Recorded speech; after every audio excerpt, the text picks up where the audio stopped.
Today, we're reflecting on one of the most challenging and powerful teachings spoken by Jesus Christ in the Gospel of Matthew, chapter 5, verse 44.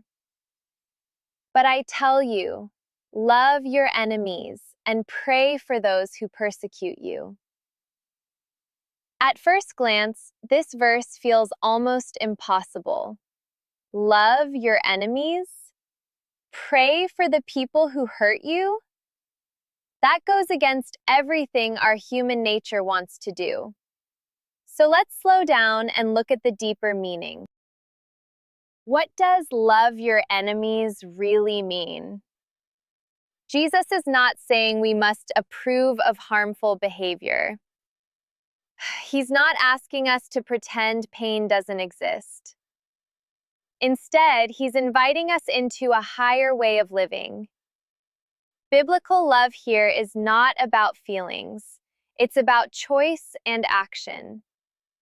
To love your enemy means choosing compassion over revenge, choosing forgiveness over bitterness, choosing peace over retaliation. It means refusing to let someone else's wrongdoing shape your heart. Because here's the truth. When we hold on to anger, it doesn't imprison them, it imprisons us. Jesus knew this. That's why he also says, pray for those who persecute you. Prayer changes perspective. It softens hard places in our hearts, and often it heals wounds we didn't realize were still open. The deeper meaning. This verse is about breaking cycles. Cycles of hatred, cycles of retaliation, cycles of pain passed from one person to another. The world teaches us, get even, protect your pride, strike back. Jesus teaches us something radically different. Absorb the offense, release forgiveness, respond with grace. That doesn't make you weak. It makes you spiritually strong. Loving your enemies reflects God's own character, because God shows kindness even to those who reject him. This verse is ultimately an invitation to become more like him. It's about transforming your inner life so that outside circumstances no longer control your peace. How do we incorporate this into daily life? Let's make this practical. You don't have to start with your biggest hurt. Start small.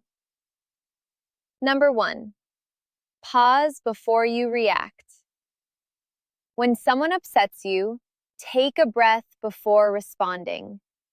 That pause is powerful. It creates space for wisdom instead of impulse. Ask yourself, how would love respond right now? Pray honestly. You don't need fancy words. Simply say, God, this person hurt me. Help me see them the way you do. Prayer doesn't excuse behavior. It releases your heart from carrying it. Choose forgiveness. Daily forgiveness is rarely a one-time moment. It's often a daily decision. Some days you forgive again, and again, and again. That's okay. Healing is a process. Practice empathy. Every difficult person is fighting a battle you can't see.